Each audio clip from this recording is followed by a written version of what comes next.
My boyfriend hit my daughter as discipline. I told her to move on, but she sulked and said I'd said the same thing about my previous boyfriend, then told on me to my entitled mother. Now everything in my life is ruined. I'm not saying my daughter is lying. I want to make that clear because I already know how this is going to come across. But I also think she's taking something small and turning it into something a lot bigger than it actually was, and now everything is spiraling in a way I can't fix. My daughter, Chloe, is 15. It's just been me and her for a long time. Her dad hasn't been in the picture in any real way since she was little, and I'd been doing everything on my own. I didn't date seriously for years. Not because I didn't want to, but because every time I tried, Chloe would shut down or act out or find some reason to hate the person. After a while, I just stopped trying. Then I met Ryan. He wasn't some random guy I brought home right away. We worked together for a while first. He was steady and helpful, the kind of person who notices when something needs to be fixed and just does it. When my car battery died in the parking lot, he stayed late and helped me. When I was sick, he brought groceries. It didn't feel rushed or messy. It felt like something that could actually last. Chloe never liked him. She wasn't openly rude at first, just distant. Short answers, always in her room, headphones on, barely looking at him when he spoke. I told myself it was normal. She's a teenager. She's protective of me. She doesn't want someone new in her space.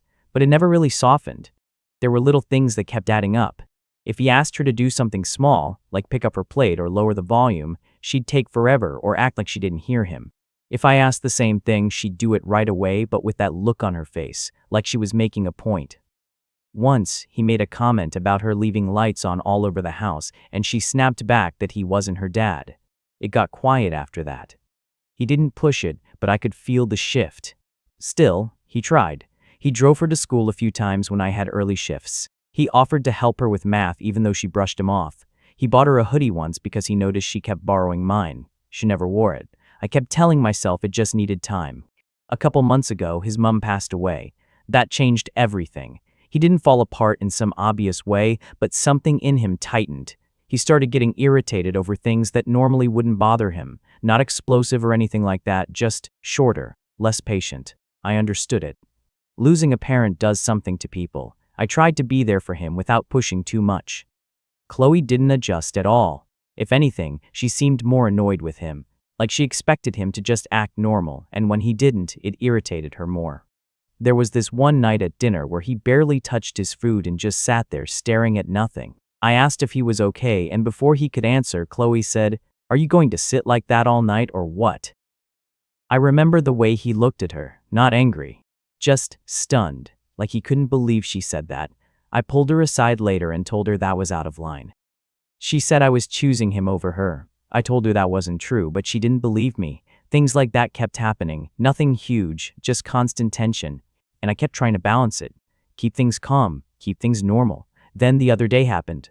I wasn't in the room when it started. I was in the kitchen cleaning up. They were in the living room. I could hear them talking, but I wasn't really paying attention at first. It didn't sound serious.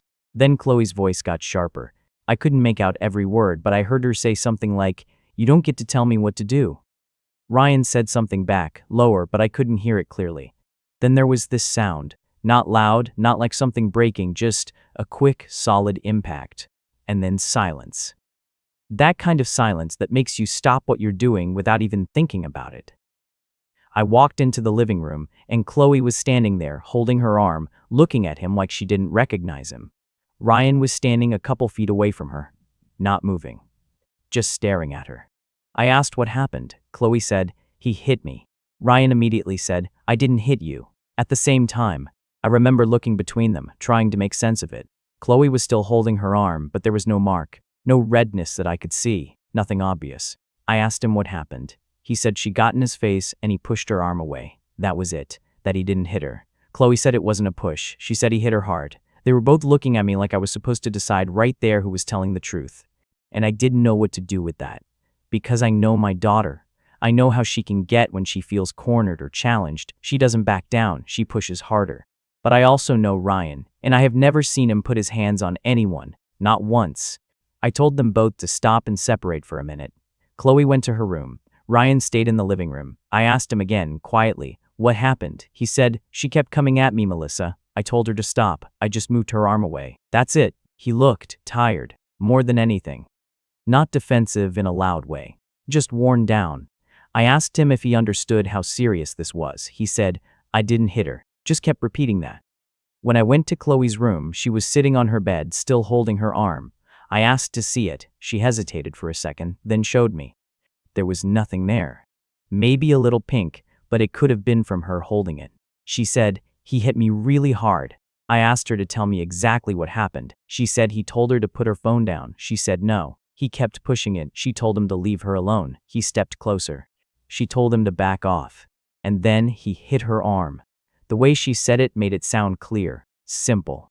But something about it didn't fully line up in my head with what I saw when I walked in. I asked her if he could have just pushed her arm away. She said, "Why are you trying to make it smaller than it was?" And that's where things started to turn. Because I wasn't trying to make it smaller. I was trying to understand what actually happened. I told her I wasn't saying she was wrong, just that I needed the full picture. She got quiet after that, not calm, just closed off. Then she said, "You're going to take his side anyway." I told her I wasn't choosing anyone, I just needed to talk to both of them. She didn't respond. She just turned away from me like the conversation was over. I went back out to the living room, and Ryan was grabbing his keys. I asked him what he was doing. He said he was leaving for a bit. I told him that wasn't a good idea, that we needed to figure this out now. He said, "There's nothing to figure out. I didn't hit her. I'm not staying here to be accused of something I didn't do." And before I could stop him, he walked out. That's when everything got worse, because Chloe heard the door, came out, and asked where he was going. I told her he left. She just stared at me for a second and said, "Of course he did." There was something in her voice I didn't like, not fear, not shock, something else. And that's when I made the mistake that probably set everything in motion. I told her, "You need to understand he just lost his mom. He's not in a good place right now." The second I said it, I knew it didn't land right. Her face changed immediately. She said, "So that makes it okay?" I said, "No, that's not what I meant," but she was already shaking her head. And I kept talking, trying to fix it, trying to explain that people act differently when they're grieving, that sometimes things come out wrong, that it doesn't mean. And she cut me off. "Stop making excuses for him." That's when I started getting frustrated, because it felt like no matter what I said, it was wrong. And everything was turning into me defending him when I wasn't trying to do that. I told her I wasn't making excuses, I was trying to keep things from blowing up over something that might not have even been what she thought it was. She just looked at me like I'd already made my choice. That night was tense. She stayed in her room. I tried texting Ryan, he didn't respond. The next morning, I woke up to a message from my mom. It was short, which is never a good sign. "Call me, now." We don't talk like that, or we didn't. I cut contact with my parents a while ago for reasons I'm not getting into here, but it wasn't small. It took a lot for me to walk away from them, and I didn't do it lightly. There were too many opinions, too much interference, and they never respected that I was raising Chloe my way. So, seeing her name pop up like that, first thing in the morning, already had me on edge. My first thought was that something happened to someone. My second thought was that Chloe had told her. I sat there for a minute just staring at the screen, feeling that pressure build in my chest. Then I got up and checked Chloe's room. She was awake, sitting on her bed, scrolling on her phone like nothing had happened. I asked her, "Did you talk to Grandma?" She didn't even look up, just said, "Yeah." I asked her what she told her. She said, "What happened?" Just like that. No discussion with me first, no warning. She went straight to the one person she knows I don't speak to anymore. And I get it, she's 15, she's upset, and she wants someone on her side. I understand that. But it still felt like a line being crossed, especially knowing how my mom is. I stepped into the hallway and called her. She picked up on the first ring. "What is going on over there?" she said immediately. No hello, no pause. I told her she needed to calm down and let me explain. She didn't let me. "Your daughter told me your boyfriend hit her." The way she said it, you'd think someone had been seriously injured, like this was some kind of ongoing situation. I said, "That's not what happened." And I meant that, not in a dismissive way, but because it wasn't that simple. She went off, said I was choosing a man over my own child. Said she always knew something like this would happen. Said I brought a stranger into my home, and now Chloe was paying the price. I tried to explain. I told her there was an argument, that things got physical in the sense that he moved her arm, but that it wasn't some violent attack. She didn't care about the details. She said, "You're minimizing it." I said, "No, I'm trying to be accurate." She said she was coming over. I told her absolutely not. She said she was calling the police. That's when my stomach dropped. Because this was exactly why I cut contact in the first place. Everything turns into the worst possible version of itself with her. There's no middle ground, no conversation, just immediate escalation. I told her if she did that, she would make things worse for everyone. She said, "It's already worse. Your daughter isn't safe." I hung up. I didn't even know what to do after that. I just stood there in the kitchen, trying to think 3 steps ahead and coming up blank. Then Chloe walked out like nothing was happening and asked what we were having for breakfast. I stared at her. I said, "Do you understand what you just did?" She looked at me like she genuinely didn't. I said, "You told my mom. You know how she is." She shrugged and said, "She actually cares. That one hit. I'm not going to pretend it didn't. Because after everything I've done for her, everything I've handled on my own, that's what she thinks." I told her I care, that I'm the one who's been here every single day. She said, "Then act like it." And I could feel myself starting to lose patience. Not in a loud way. Just that internal shift where you stop trying to keep everything perfectly balanced and start reacting. I told her she was blowing this up. She said, "He hit me." I said, "He didn't hit you the way you're making it sound." She just stared at me. And then she said something that I haven't been able to stop replaying in my head since. "So if he does it again, are you still going to say it didn't count?" I didn't answer right away. Because the truth is, I didn't like where that question was going. I told her, "It's not going to happen again." She said, "You said the same thing about your previous boyfriend." And she's right, but I also don't believe Ryan is someone who just starts hitting people. That's not who he is.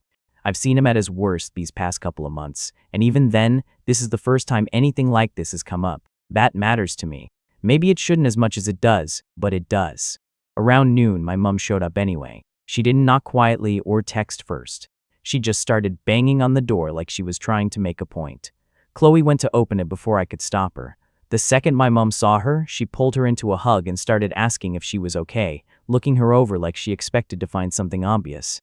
Chloe kept saying she was fine, but also not pulling away, letting it happen.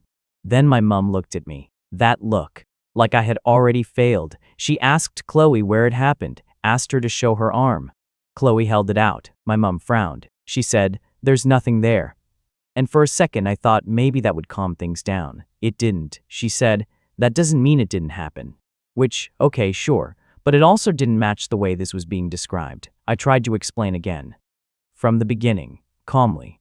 I told her there was an argument, that Ryan shouldn't have put his hands on her at all, but that it wasn't this extreme situation she was making it into. She kept interrupting me, saying I was making excuses, saying I was defending him. Chloe stood there listening to all of it, and I could see it in her face. That shift. Like she was settling into this version of events where I was on one side and she was on the other. My mom asked Chloe if she felt safe staying here, and Chloe hesitated. It wasn't long, just a second. But it was enough. Because my mom immediately said, "You're coming with me." I said no, immediately, without even thinking about it. Because despite everything, this is still her home, and I am still her mother. My mom said she wasn't leaving Chloe here. I told her she didn't get to make that decision, and that's when things got loud. Not chaotic, just intense, back and forth. Both of us talking over each other, neither one backing down. Chloe kept saying, "Can you both stop?" But neither of us really did. At some point, my mom said something about reporting this. I told her if she involved the police over something like this, it would destroy everything. She said, "Good, maybe it should." That's when I realized this wasn't about just protecting Chloe for her. This was also about being right. About proving that I made a mistake cutting her off. About stepping back into my life by force if she had to. And I wasn't going to let that happen. Eventually, she left. Not because she agreed, but because I told her if she didn't, I would call someone myself. Before she walked out, she told Chloe, "You can always come to me." Chloe didn't answer, but she didn't disagree either. The house felt completely different after that. Heavy. Chloe went back to her room. I tried calling Ryan again. This time he picked up. I told him what happened, about my mom, about the threat to call the police. There was a long pause on the other end. Then he said, "I'm not coming back right now." I asked him what that meant. He said, "It means I'm not walking into that, not when I'm being accused of hitting a kid." I said, "She's not a kid, she's 15. He didn't respond to that part. He just said, "I didn't do what she's saying I did." I said, "I know." Because at that point, I had already committed to that version of things in my head. Whether it was completely accurate or not, I had made my decision. He said, "This is serious, Melissa. If your mom actually calls someone, this turns into something else." I said I would handle it. He said he needed space, that he'd come back Monday. Then he added, "This really hurt, you know." I asked him what he did. He said that you even entertained it.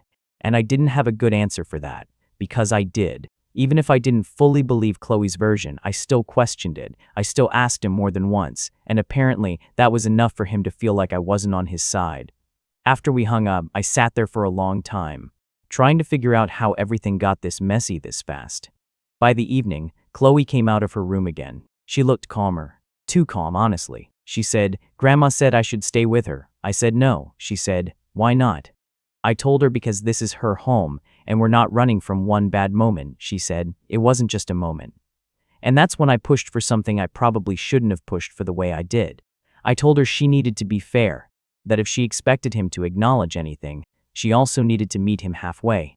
She looked at me like she already knew what I was going to say. I told her she should apologize for how she spoke to him, not for what happened, not for the physical part, just for her tone, for the argument. Because that's where this started. She didn't say anything at first. Then she asked, "Are you serious?" I said yes, and I tried to explain that sometimes being the bigger person means smoothing things over even if you don't feel like you're the one who started it, that it would help calm everything down, that it would make it easier to move forward. She just stood there, staring at me, and I could see it happening in real time, that moment where something shifts and doesn't go back. She said very quietly, "He hit me and you want me to say sorry." I said, "That's not what I'm saying." But it kind of was, and I knew it, and she knew it. I kept talking anyway, trying to frame it in a way that sounded reasonable, like I was solving a problem instead of creating a bigger one. I said it wasn't about blame, it was about keeping the peace. I said he was already hurt by the situation. I said we all make mistakes. And then I told her, "You should just forgive him." I knew it didn't sound right even to me, but I didn't take it back. Chloe didn't argue with me the way she usually does. That's what stuck out the most. Normally she would have pushed back, said something sarcastic, rolled her eyes, or something. This time she just kind of nodded, really quick, like she was done with the conversation before I even finished talking. She just said, "Okay," in that flat way and went back to her room. At the time I told myself that was a good sign. Like maybe she was calming down, maybe she was thinking about it, maybe things were settling, but it didn't feel right. It felt like she just checked out. Later she came back out and asked if Ryan was coming back. I told her what he said, that he'd be back Monday. Then she asked me for his number. That threw me off a little because she's never asked for it before. I asked why, and she just said so she could apologize, which is what I had just told her to do, so I gave it to her. She went back into her room and closed the door. I didn't hear anything, no talking, no crying, nothing, just quiet. A while later she came out like nothing happened and said she talked to him. I asked how it went, and she kind of shrugged and said he told her it really hurt his feelings and that it wasn't a big deal and she shouldn't have told me, and that he's not coming back until Monday. The way she said it felt off again, like she was just repeating it, not really reacting to it. But I took it as a good thing. I thought, okay, at least they talked, at least it didn't turn into something worse. That whole weekend was just tense. She barely left her room. When she did, it was quick, like she didn't want to be around me. Everything felt short and distant. I kept telling myself she just needed space, that this would pass. Sunday night my mom texted again saying she was going to report it. I didn't respond. I didn't even know what to say at that point. Nothing I said was going to change her mind. Monday morning Ryan came back. He walked in like normal, like nothing major had happened. Chloe was sitting at the table, and the second she saw him, she just froze for a second, then went back to what she was doing, but you could tell she wasn't actually focused on it. He tried to act casual, like just a normal greeting, nothing heavy, and it felt so out of place. She didn't respond to him at all. I tried to smooth it over, asking him about his weekend, offering coffee, just trying to make things feel normal again, but it wasn't working. Chloe finished eating way faster than usual and went straight back to her room. Ryan asked if she was still upset. I said she just needed time. He didn't look convinced, but he didn't push it. He just said the whole thing got blown out of proportion. And I agreed with him. At that point, I had already decided that's what this was, something that got bigger than it needed to be. A couple hours later, there was a knock on the door. I opened it and there were 2 officers standing there, and I already knew. My mom actually did it. They asked to come in and started asking questions right away. About what happened, about Chloe, about Ryan. I explained it the same way I've been explaining it. That there was an argument, that there was contact but not like it's being made out to be, and that there were no injuries. Ryan got irritated almost immediately. Kept saying this was ridiculous, that nothing like that happened. They asked to talk to Chloe alone. She came out when I called her and just stood there, looking between all of us. They asked her if she felt safe, and she paused. And I knew right there that this wasn't going to go the way I needed it to. She told them he hit her, just straight out. No hesitation this time. Ryan started arguing, saying, "That's not what happened, that she's twisting it." They told him to step back. I tried to calm things down, but at that point, it didn't matter. They looked at her arm. There was nothing there, nothing. And I kept thinking that would matter more than it did, but it didn't stop anything. They asked more questions, she answered. Ryan kept getting more frustrated, which just made everything worse. Eventually, they told him he needed to leave for now, that he couldn't stay here while this was being looked into. He looked at me like I was supposed to fix it, like I was supposed to say something that would stop it. And I didn't. I didn't know what to say anymore. He left without really saying anything to me, which honestly felt worse than if he had argued. Chloe went straight back to her room like nothing else needed to be said. Later that day, my mom showed up again. This time, I didn't even try to keep her out. I was too tired to deal with another fight. She came in acting like everything she said was already proven right, talking about next steps, about getting Chloe out of here, about making sure she's safe. I told her that wasn't happening. She said it already was. She started talking about custody, about reports, about how this doesn't just go away. I told her Chloe wasn't leaving, and then Chloe came out and said she'd go with her. I thought I heard her wrong at first. I told her to stop, that she didn't mean that we needed to talk about it. She wouldn't even look at me. She just said she was going. My mom started gathering her things like it was already decided. I should have stopped it. I know I should have. But everything felt like it was already out of my hands, like I was the last person being asked about any of it. Chloe packed a bag. Not much, just enough. She didn't say goodbye, didn't hug me, didn't even really look at me. She just walked out, and that was it. The house felt completely different after that. Not just quiet, like something was missing that wasn't coming back. Later that night, Ryan texted me saying he's not coming back. That was the whole message. I tried calling him, he didn't answer. I texted again, nothing. And just like that, he was gone too. Within a couple days, things got worse. My parents started pushing for more than just Chloe staying with them temporarily. They were talking about making it permanent, saying I can't provide a safe environment, bringing up everything they possibly could. And the financial help they had been talking about before, helping me with the house, bills, all of that, it disappeared immediately. Like it was never real to begin with. Everything just collapsed at once. And I keep going back to that moment in the living room. Chloe is holding her arm. Ryan saying he didn't hit her. And me trying to figure out what actually happened instead of just reacting. I still don't think it happened the way she says it did. I don't. There was no bruise, no mark, nothing that matched how hard she said it was. And Ryan, I've never seen him act like that before. Even after everything with his mom, this just doesn't line up with who I know him to be. But none of that matters now. Because she's gone, he's gone, and now it's turned into something legal, something bigger than just a bad moment. I thought I was handling it the right way. I thought staying calm and not overreacting was the better choice. Instead, I lost my daughter, and I don't even know if she's ever coming back or if she even wants to. What's unsettling about this situation isn't just the obvious part, the physical incident, it's the way interpretation quietly becomes the deciding force over reality. Not what happened, but who gets to define what happened. And the mother, whether she realizes it or not, spends the entire situation trying to hold on to that authority. Most people reading this will immediately focus on the question, did he hit her or not? But that's almost a distraction at this point.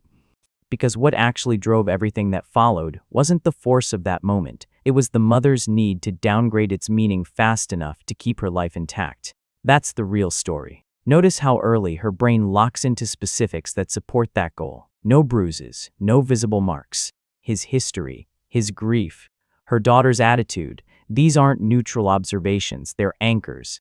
Once she grabs onto them, everything else gets filtered through that lens.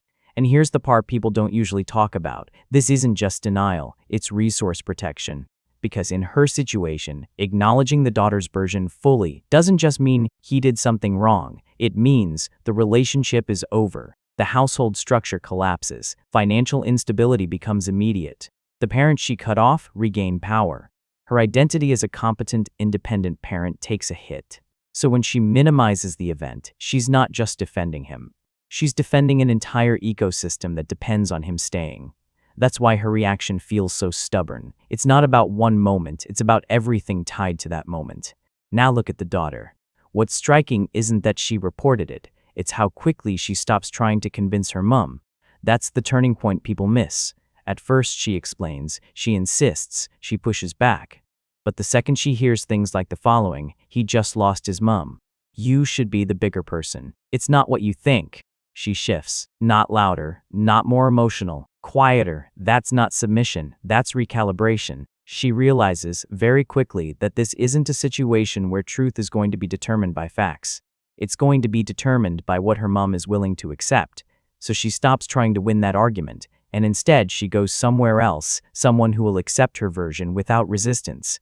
People often frame that as betrayal. She went behind her mom's back, but it's actually something more strategic. She changed audiences. That's a survival instinct, and the mother completely misreads it. She sees it as escalation, as unnecessary drama, as bringing in outside chaos. But from the daughter's perspective, it's the only way to be taken seriously. Now here's where it gets more complicated. The mother keeps saying she's trying to keep things from blowing up, but every action she takes does the opposite. Why? Because she's treating this like a misunderstanding that needs smoothing over, while the daughter is treating it like a line that was crossed. Those are two completely incompatible frameworks. When you try to apply, "let's calm down and move forward" logic to a situation where someone feels violated or unsafe, it doesn't de-escalate. It actually intensifies the rupture. Because to the daughter, every attempt to smooth things over sounds like the following: "This wasn't serious enough to matter." And once that message lands, the relationship shifts from conflict to loss of trust. That's why the apology moment is so important. The mother frames it as maturity, compromise, and keeping peace. But what the daughter hears is the following: "You're responsible for fixing what was done to you." And that's not something you come back from easily, especially at 15. Another layer people might overlook is the boyfriend's reaction. He doesn't explode. He doesn't aggressively defend himself in a way that would clearly mark him as unstable. Instead, he withdraws. He frames himself as hurt, misunderstood, wrongly accused, and that's powerful in a different way, because it subtly shifts the emotional burden back onto the mother. Now she's not just dealing with her daughter's claim, she's also managing his feelings about being accused, so she gets pulled in two directions. Protecting the daughter means risking losing him. Protect him means risk losing the daughter, and instead of choosing one clearly, she tries to balance both. That's where everything breaks. Because in situations like this, ambiguity feels like betrayal to the person who feels harmed. You can't half-validate someone's safety concern. It either matters fully or it doesn't. And the daughter picks up on that instantly. Now let's talk about the grandparents, because they're not just background noise here. They represent something the mother thought she had control over: distance, independence, separation. But the moment the situation becomes serious enough, they re-enter with authority, and not just emotional authority, institutional authority. Calling the police changes the entire game. It takes the situation out of the mother's control completely. And that's what she was trying to avoid from the start. Ironically, her attempts to contain the situation are exactly what make it spill over into something she can't manage. That's the tragedy here. Not just that she loses her daughter and her partner, but that the thing she feared most, losing control of her life to her parents again, happens anyway. And the final piece that makes this story stick is her ending mindset. She still doesn't fully accept the daughter's version. Even after everything, that's not stubbornness in a simple sense, it's psychological survival.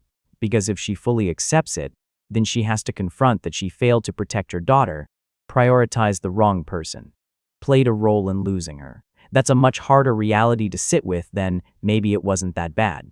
So she stays in that middle space, where she lost everything but still isn't convinced she was wrong. And that's what makes this feel real, because not everyone gets clarity at the end. Sometimes people lose everything and still hold on to their version of events, not because they're trying to deceive others, but because letting go of that version would mean completely reevaluating who they are as a person. And not everyone is ready to do that.